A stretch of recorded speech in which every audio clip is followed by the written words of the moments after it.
terus tentang studi kelayakan bisnis. Dan pastinya nanti minggu berikutnya juga akan ada lagi video terbaru tentang studi kelayakan bisnis pada perusahaan saya. Dan semoga kalian gak bosen nih buat like, subscribe, dan komen untuk video ini. Kita kembali ke topik awal, ke pembahasan awal. Jadi kali ini saya akan membahas tentang aspek keuangan pada perusahaan saya, yaitu Civibrasi Pemper. Nah, karena saya direkturnya, maka saya tahu betul kondisi keuangan yang terjadi pada perusahaan saya. Saya memperlihatkan kondisi keuangan pada perusahaan saya. Terlebih dahulu saya akan menjelaskan tentang aspek keuangan. Nah, aspek keuangan apa sih itu? Aspek keuangan ini memberikan gambaran yang berkaitan dengan keuntungan perusahaan, sehingga merupakan salah satu aspek yang sangat penting untuk diteliti kelayakannya. Jadi, alat ukur untuk menentukan kelayakan usaha yang saya jalankan yaitu dengan memperhitungkan yang pertama yaitu payback period atau PP, dan yang kedua yaitu average of return atau ARN, dan yang ketiga yaitu net present value atau NPV, dan yang keempat yaitu internal rate of return atau IRR, dan yang kelima yaitu probability index atau PI, dan yang terakhir break-even point atau BEP. Jadi, ini keuangan yang terjadi pada perusahaan saya pada tahun 2016 sampai 2019 selama 4 tahun. Jadi, pada tahun 2016, perusahaan saya berinvestasi menggunakan modal sendiri sebesar 4.800.000 dan modal kerja yaitu sebesar 2.800.000. Dan umur ekonomis yaitu 4 tahun dan disusutkan tanpa nilai residu. Pengembalian tingkat bunga yang diinginkan yaitu sebesar 15%. Dan perkiraan laba setelah pajak selama 4 tahun yaitu 800, 1.200.000, 1.800.000, dan 2.400.000. Jadi terlebih dahulu kita susutkan dulu, yaitu rumusnya seperti di atas, yaitu investasi dikurangi modal dan dibagi dengan umur ekonomis, yaitu 4.800.000 dikurangi 2.800.000 dan dibagi 4, yaitu hasilnya 2 juta dibagi dengan 4, maka hasilnya ketemu 500.000. Oke, selanjutnya yaitu membuat tabel cash flow-nya. Saya tampilkan itu selama 4 tahun, dan IT-nya yaitu diperoleh dari penerimaan laba dan penyusutannya yang setelah saya hitung tadi, dan prospek ini yaitu diperoleh dari IT ditambah penyusutan, dan DF ini faktor diskontonya yaitu dihitung seperti ini. Nah, karena ini ada 4 tahun, maka pangkatnya juga harus ada 4. Dan PV kas bersihnya yaitu diperoleh dari post cash dikali dengan DF. Kedua yaitu payback period. Nah, metode ini yaitu penilaian terhadap jangka waktu pengembalian investasi suatu proyek atau usaha. Perhitungan ini dapat dilihat dari perhitungan kas bersih atau post cash yang diperoleh setiap tahun. Nah, yaitu rumusnya jika tiap tahunnya sama, yaitu PP sama dengan investasi dibagi dengan kas bersih per tahun dan dikali 1 tahun, yaitu 12 bulan. Namun jika tiap tahun berbeda, maka investasi yaitu sebesar 4.800.000 dikurangi dengan post cash pada tahun pertama, yaitu 1.300.000. Ini dikurangi, maka hasilnya yaitu 3.800.000 dikurangi dengan post cash tahun kedua yaitu 1.700.000, maka hasilnya 1.800.000. Nah, karena nilai sisa tersebut tidak dapat dikurangi post cash tahun ketiga, maka sisa tahun ketiga ini menggunakan rumus cash bersih setiap tahun sama, yaitu rumusnya yang saya tadi sampaikan. Jadi ketemu 1.800.000 dibagi dengan 2.800.000 dan dikali dengan 12 bulan, maka hasilnya yaitu 9,3.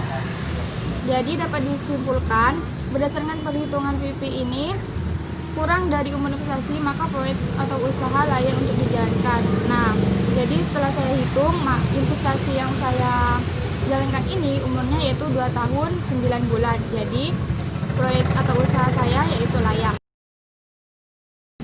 Jadi yang ketiga yaitu average rate of return atau ARR. Jadi ARR ini menghitung rata-rata pengembalian tingkat bunga. Jadi rumusnya yaitu seperti ini, ARR sama dengan rata-rata IT dibagi dengan rata-rata investasi dikali dengan 100%. Nah, maka kita harus hitung dulu rata-rata IT-nya. Jadi rumus rata-rata IT-nya yaitu total IT dibagi dengan umur investasi.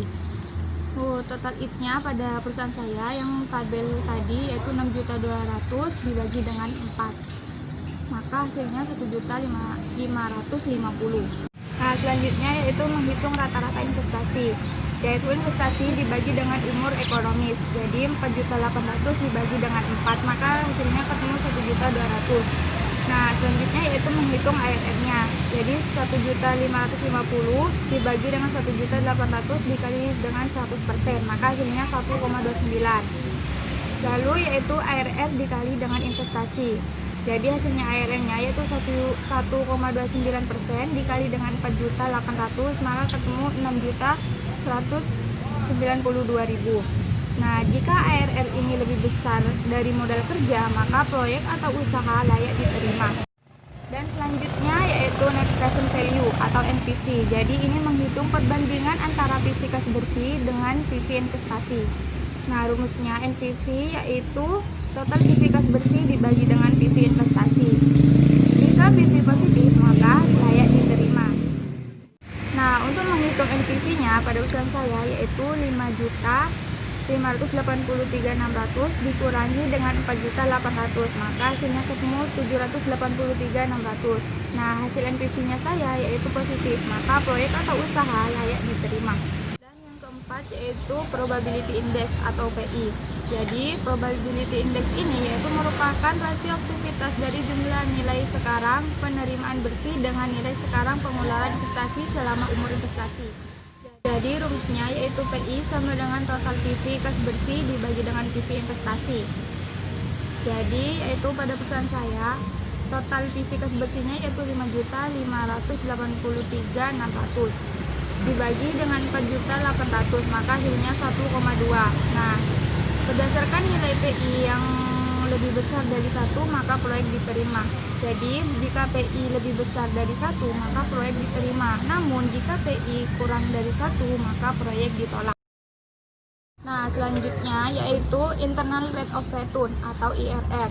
Nah, ini untuk menghitung tingkat pengembalian hasil. Jadi ini saya mencoba dengan menggunakan tingkat bunga 21% dan 22%.